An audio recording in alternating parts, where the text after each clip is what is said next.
Gonzáles. I work for Samsung Research in the United Kingdom, and I specifically work in the Samsung Internet team. It's an honor to be here on behalf of the team with this presentation that's titled WebVR, an offspring of two worlds.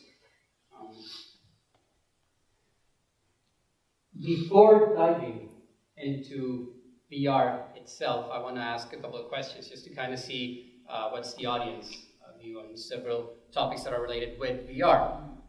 First of all, who likes, and I would like for you to raise your hands and tell me who likes VR or thinks that it is cool, at least as an idea. Okay, I see a lot of hands. That's quite good.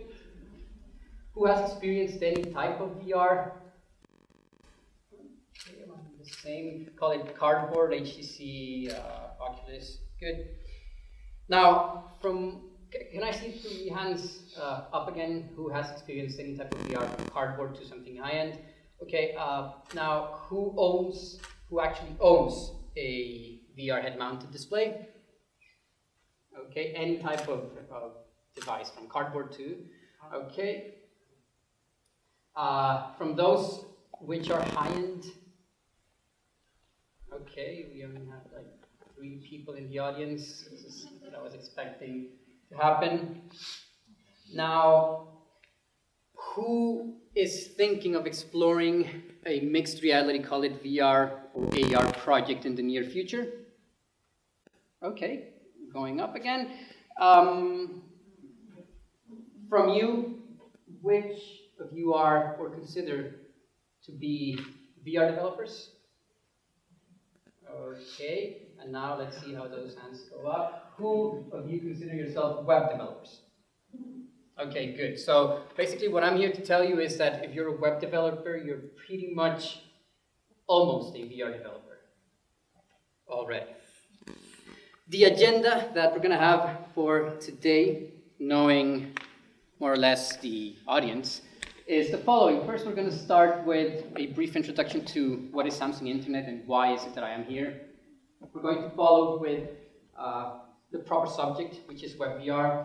Then we're going to focus on 4 areas that are key of WebVR, which would be discoverability, reach, immediacy, and the socialness that we can bring to VR. I'm not sure if we're going to be able to do a code demo because of the logistic that I have my computer there, but worst case scenario, we could see it after the talk or at the end if we have some time. But we are going to see some examples of things that have been built using WebVR technology. Then focus on VR and web and VR to focus on the question of what comes next. So, I said that I specifically work with the Samsung Internet team. This is the current team. We're a happy bunch of people, and don't worry because you pretty much got the happiest of them all. Now, when I say Samsung Internet, what exactly am I talking about, and who recognizes this logo, or who knows what this is? Okay. Work to be done here in Finland. So basically, Samsung Internet is the company's internet browser, the web browser of Samsung devices.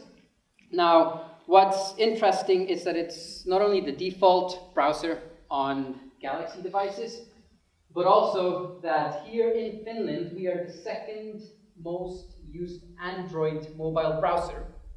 And 3rd most used mobile browser in general after Chrome and Safari. Meaning, if you are developing web experiences or web VR experiences, then you might be wanting to consider to test on Samsung Internet because around 1 in every 10 users use this browser. Now, other kind of like fun facts from the browser. The browser is Chromium-based, and actually Samsung is the 2nd largest contributor after Google to the Chromium project. It's an Android browser, which means that you don't necessarily have to have a shiny new Note 8 device to be able to use the browser itself. If you have any other brand, HTC, LG, you can download the browser from the Play Store. I can guarantee you it's quite better than the competition. And by competition, I mean Chrome. I'm kidding. It is a very good browser. It's an Android browser. We recently launched version 2.6.2, which, if you're web developers, then you're going to be happy to know that it comes with now vitamin D and 100% more CSS grid, which was one of the features that we were constantly getting asked by developers. Now, the browser itself is what you call an evergreen browser, and the concept of an evergreen browser is a browser that's constantly updated through the application store. This means that if you are a web developer, then it's like pretty much every single day is more or less like Christmas, because you get access to the latest and greatest web technologies that are being talked and defined at the moment. Part of these technologies include progressive web apps, which is a hot new topic. We have web speech API, so if you want to do voice recognition or voice synthesis in the browser, you are able to do it with just the browser itself. We have web Bluetooth in order to communicate with low energy devices. Gamepad API if you want to use Bluetooth enabled controllers, let's say or by USB as well, let's say an Xbox controller that you can connect to the browser, let's say any standard Bluetooth controller. And many other things as well, like the physical web, CSS grid, which was one of the ones that we were mostly requested, and the one that brings me today here, which is the WebVR API. So, now that we are all clear on what Samsung Internet is, then we're going to dive into WebVR as a whole. And WebVR is kind of these funny topics, because when you ask what is WebVR, I think it's kind of like easy to infer what it is. It's pretty much, let's say, this combination of web and VR. But when we're talking about these type of experiences, users tend to expect some things. So if I'm talking about a web application or a website, then a user tends to expect, first of all, linkability. And I personally believe that this is the superpower that the web has. The fact that we are able to reference a resource, this makes it very easy to share and to be able to distribute and give visibility to content. We have a shared context. Every browser has a shared context in which if you're already logged into your favorite social accounts and you have your content per se, you would expect this to be already logged in and working. We have as well the web. We think of the web as something open and accessible in a way that gives the user choice. And here it's highly related with the fact of being cross-platform, not only on the content that you are developing. If you make a web experience, you expect this web experience to be able to be viewed in different type of devices and platforms for orientation and position tracking, because otherwise we are not going to be immersed. So of course this is very related to the whole point of being immersed in the content, which has given a lot of, which has pretty much given rise to the 360 media being more and more popular nowadays.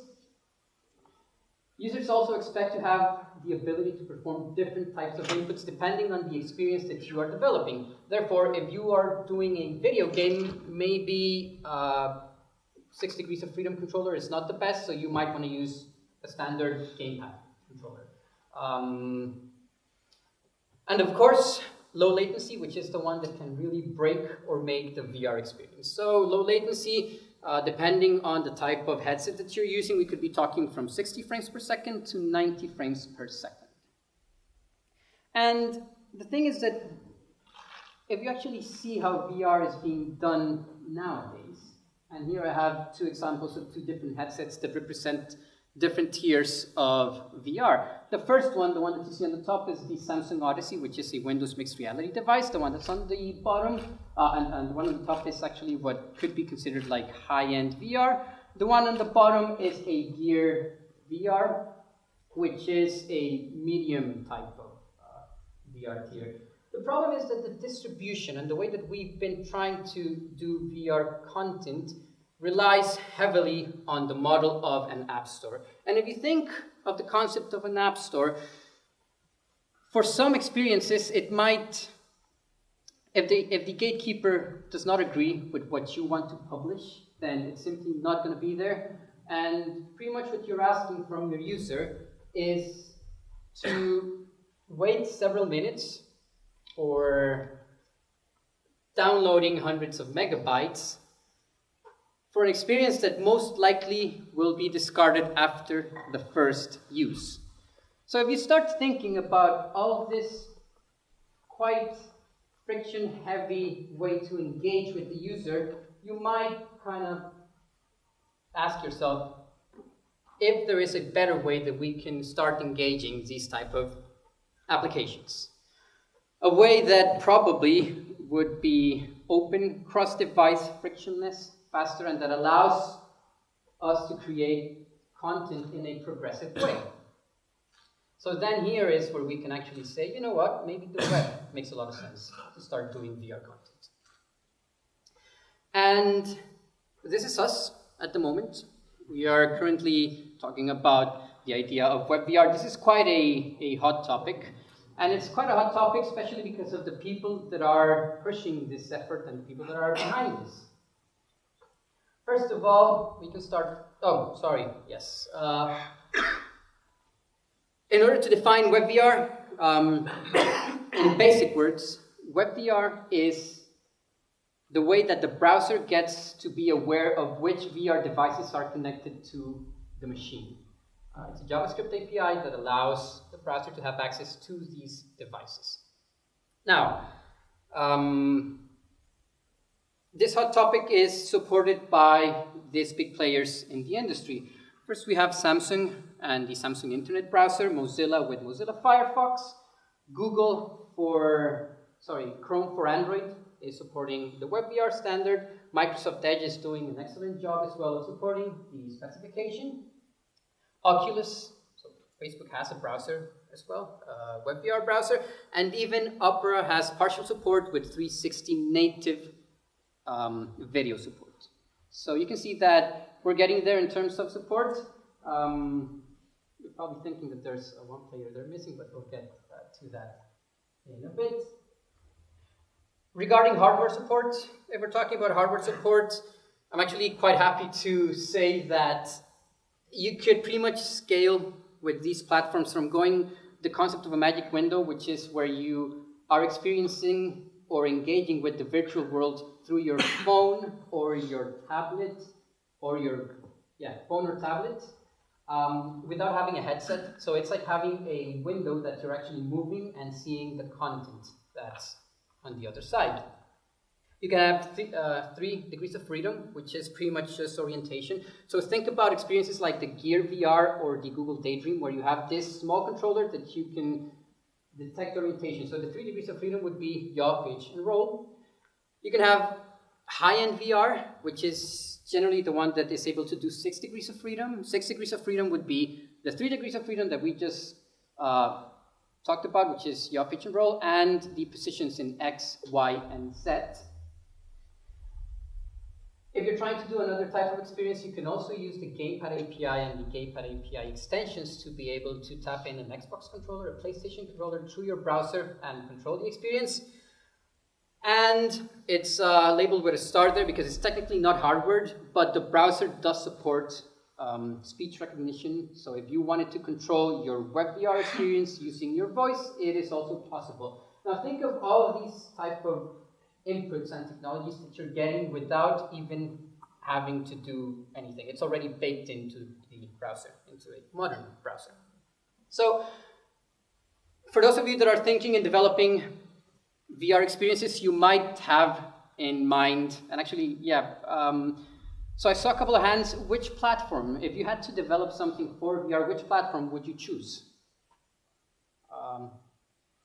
I don't remember who rose your hand. I think it was around here. Okay, independently. You might be thinking and targeting Samsung Gear VR, Google Cardboard, Google Daydream, Oculus, Vive, or HoloLens. You can see that there is support, and there's a browser that actually supports the specification independent of the platform that you're thinking of using. So let's say that you're on a PC or a Mac, and you're actually wanting to see this WebVR experience. You're able to do it. If you have a headset or you have a phone, you're able to experience it as well. The idea here is that you're not locked to a platform, you're not locked to an ecosystem.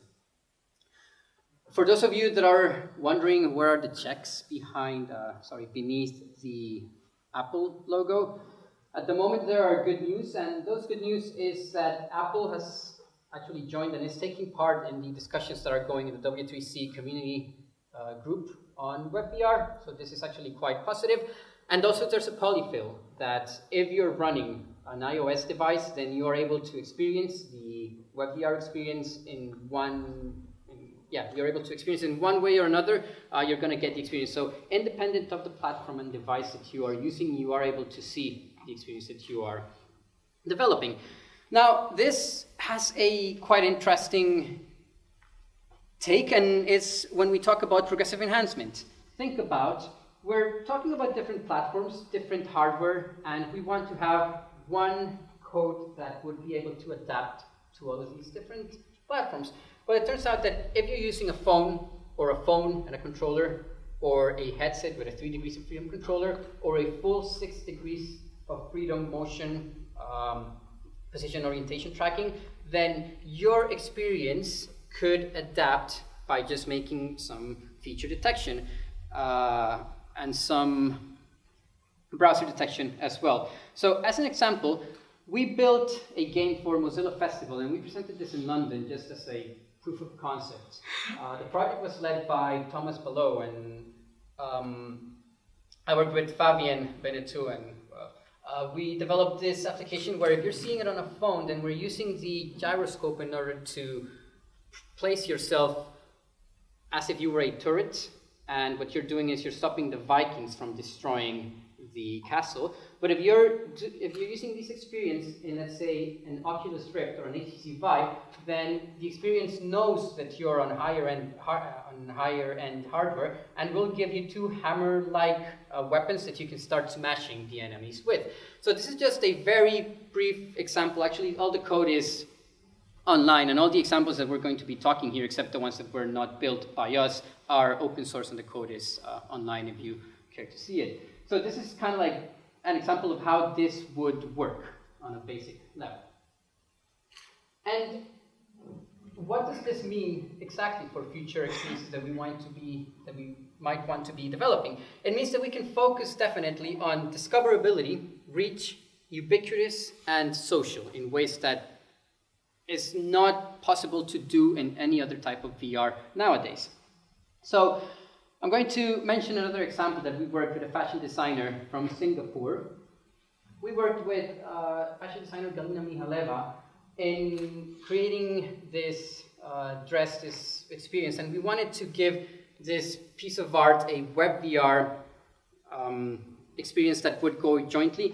The idea of this dress is that it's meant to be a criticism for noise pollution, and since everything looks sexier when you put a headset on it, that's pretty much exactly what we did. And we presented this in Paris a couple of months ago. The point here is that we used WebVR aided with some other web technologies in order to boost the discoverability of this project on site. Which technologies are we talking about? I'm referring specifically to physical web, QR codes, and progressive web apps. Now, physical webs, pretty much the dress, we had a physical web beacon inside the dress. So the dress itself, as a physical object, was broadcasting a URL to the VR experience. Therefore, if you were around, I think it was 70 to 100 meters away from the dress, you would be getting, if you have enabled it, because remember that privacy comes first, you would get a notification saying, hey, check this experience associated to this project, or etc., etc. You would click on it, and you would be able to jump into your browser and start using the phone as a magic window to peek into the experience that we created. Now, QR codes, I know that they're not big in this side of the world, but they're huge in Asia. We did use some QR codes in order to deep link to certain URLs that were specific to some parts of the application.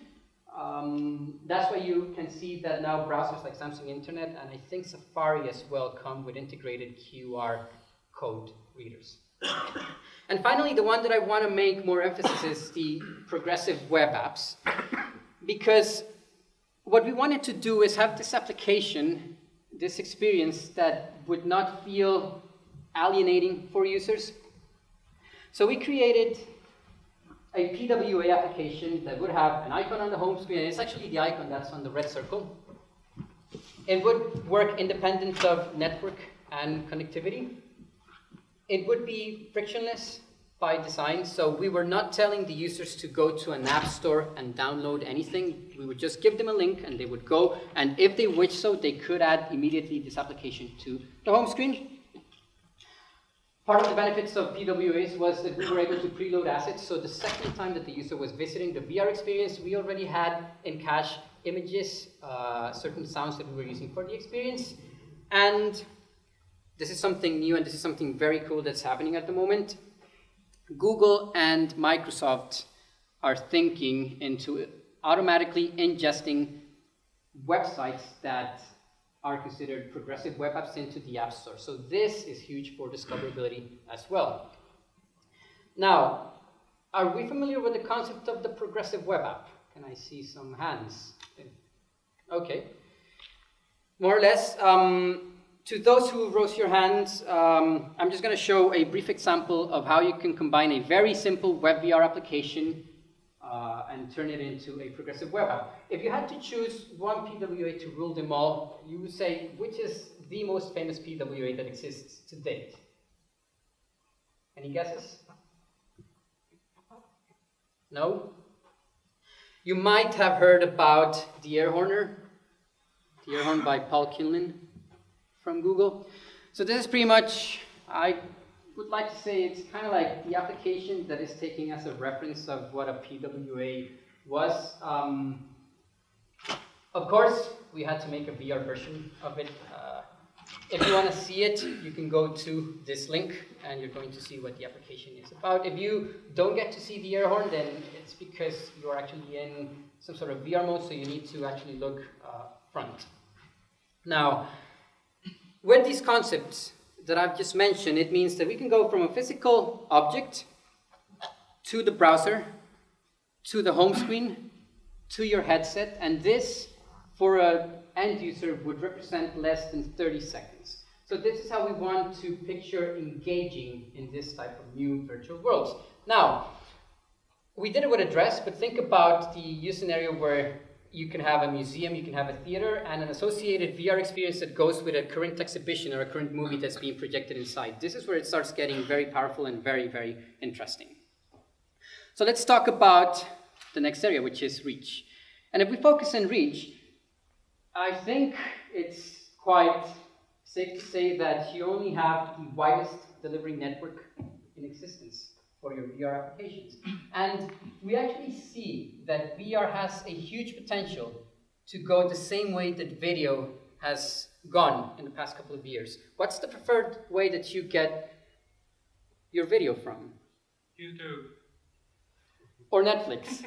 Or Hulu. So in the end, what I'm saying is that it is web and VR has a lot of potential to go in a very similar way. So moving to the fact of being immediate. Instead of asking you to go to an app store and downloading an application to see certain experience, might be something as trivial as seeing a 360 picture, but have you actually tried to see a 360 picture on your phone? It is quite complicated because unless you have an app, which requires certain steps, you are not able, phones are not able to natively do it.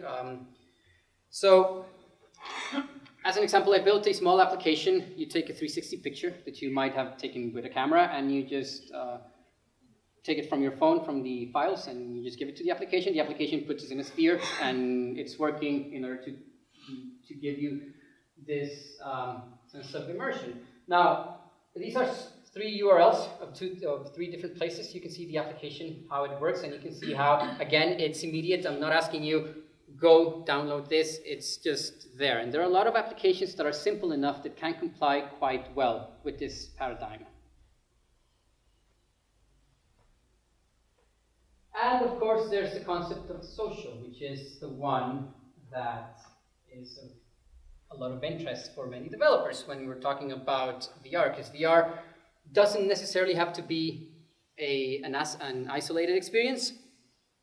When we're talking about social, Pretty much any existing web technology that allows you to do social communication is something that you can use. So if you're using A-frame, you can use network A-frame. If you want to do it directly in Peer.js, you can do Peer.js and start communicating, or do it directly in WebRTC. It's your choice and it's your technology stack. So we built a couple of examples. The first one was built by a colleague, Ada. She pretty much managed to get an audience of around 150 people in a virtual WebVR stage on a conference, as a technology demonstrator.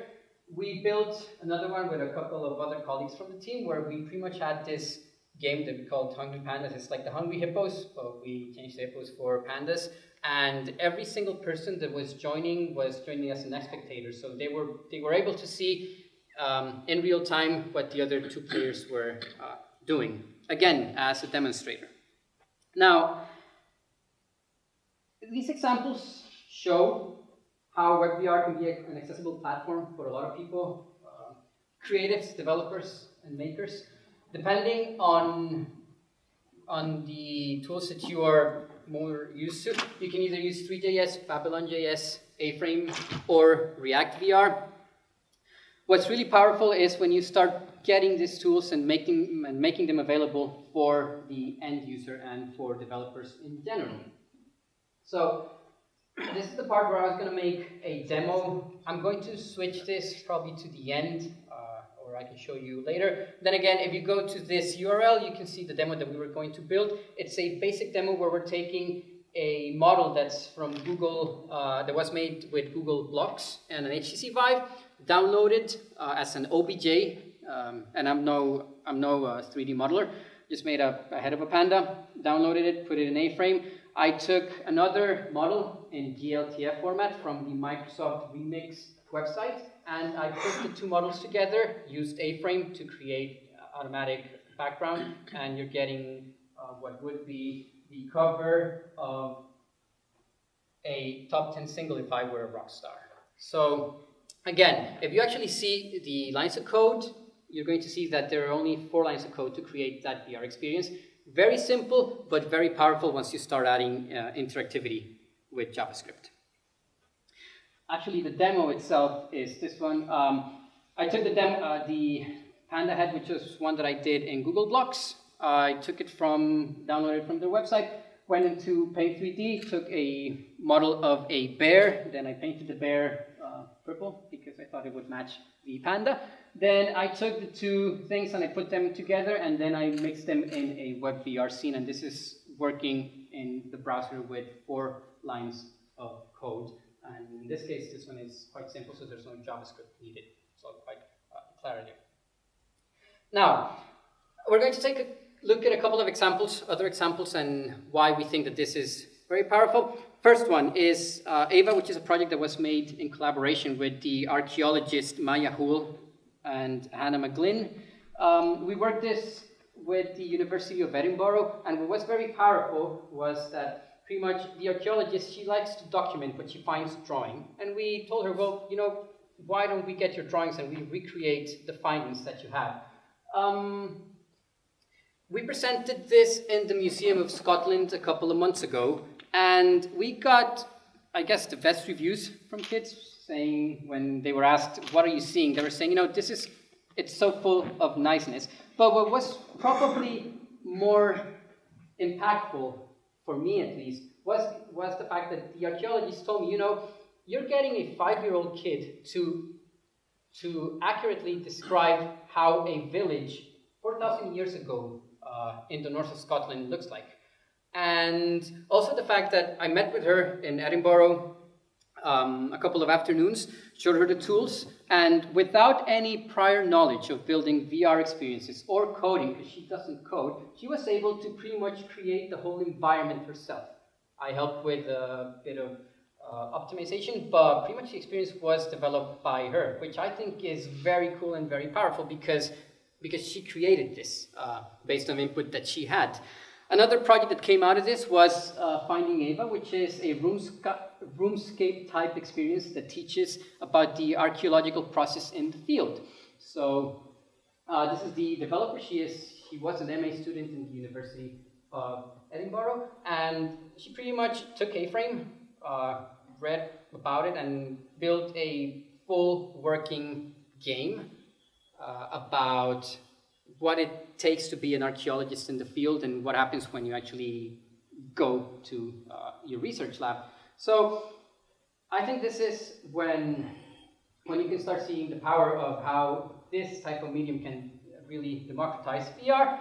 Another, in the end, what we're trying to do is just communicate, and VR is just this new medium that's allowing us to communicate in ways that we were not able to do so before. Just so you know that this is not only small projects that have been done by the teams at Samsung Internet or Mozilla. For example, we have other web VR experiences. These are not developed by us, but you can see more or less the scope that we're having here. First of all, Mozilla did the A-Painter. Has anyone used here Tilt Brush, which is where you can actually draw in space? So there's a clone of that working in the browser. Now, it's working and it's running at 90 frames per second, which is exactly the same as it's running on the Oculus Rift or the HTC Vive, with the added value that if you actually want to share your creation, you can just get a link and share that link to someone, and they're going to be seeing it on their phones or on their computers. Second one is the Style House by a company named Paragram. It's this house, and actually I should have put the URL. The thing is, once you go in this, you're going to see how detailed it is and how you can achieve in the browser visual fidelity. There's a lot of people that think that if you're working on the browser, it's going to be a subpar, low poly VR experience, which is not the case. Then we have the Dunkirk web VR game, which was developed in collaboration with the people at Google Chrome. I think it was Google Chrome and the producer of the movie. Vividly, which is a visualizer for architectures. And LCD Sound System Experience, which is this one, which was another project by Google. So you can see that there's a lot of creativity and a lot of potential once you get this with technology, with technologists and with creative people. And just on a final note, when we think about VR, we kind of tend to think about virtual worlds and about being immersed in this place where I'm going to be able to walk, interact, and pretty much be surrounded. But I think we really need to think as well on the fact that there is already a lot of existing content on the web, and what we should be asking as well is how can we use this new medium and this new technology to enhance this existing content. So there are three things that have been coming out more and more. The first one is new browsers, and new browsers like Samsung Internet for Gear VR, like the Oculus browser from Facebook, like Chrome for Daydream. These are new type of spatial browsers that are allowing you to do things in a different way because it's a different type of medium. They're generally meant to be used with a headset on. You have new workflows. So let's say you are in a video provider and you're seeing a 360 video. You should be able to just take your phone, put it on a headset, and the headset should be smart enough, the workflow should be good enough to automatically switch, put you right in the center, and continue from where you were playing the video. If you take this video off, then you would go back to where you were browsing. And the third one is the new access. So, new browsers, this is a screenshot of Samsung Internet. New workflows, this is how the headset adapts once you put a phone that's reproducing 360 content automatically. And this is a concept by Billy in Bulgaria. She's working on UX for existing content on VR. So what happens if we actually start reimagining how the web would look with space? This is some of the prototypes that they are working on. There have been other experiments as well by Google, other experiments by the Autonomous University of Barcelona. So there's a lot that's going on into this field right now. To summarize, web and VR, we think it's very powerful because probably web is the one that's going to really democratize VR. It's the one that's going to make VR a commodity where we don't necessarily have to have a headset to be able to start engaging with the user. It's very good because you can use an open and flexible technology stack. All the technologies that you've been using can be leveraged in order to do VR. And you can, of course, enable innovative experiences that will gravitate around discoverability, reach, immediacy, and socialness. So what comes next? We've seen more or less what WebVR is, what you can do, but what comes next? In the foreseeable future, the WebVR 2.0 specification, which is something that we're currently working with W3C and other browser vendors. Apart from the things that are going to be moved around, I think what's really important is that we're actually focusing on making the experience safe for users. We want to make sure that there's no way of doing gaze tracking. The UI controls that you use in a web browser needs to be safe. We don't want anyone predicting what you are typing or where you're going on the URL bar. We need to have a trusted environment, so if you have content that's underperformant or content that's scary or offensive, as a user you need to have a way to get out of there. We want content isolation, so pretty much this means an independent drawing context, a completely new request animation frame that will run on the headset specifically, apart from the one that is running on the browser.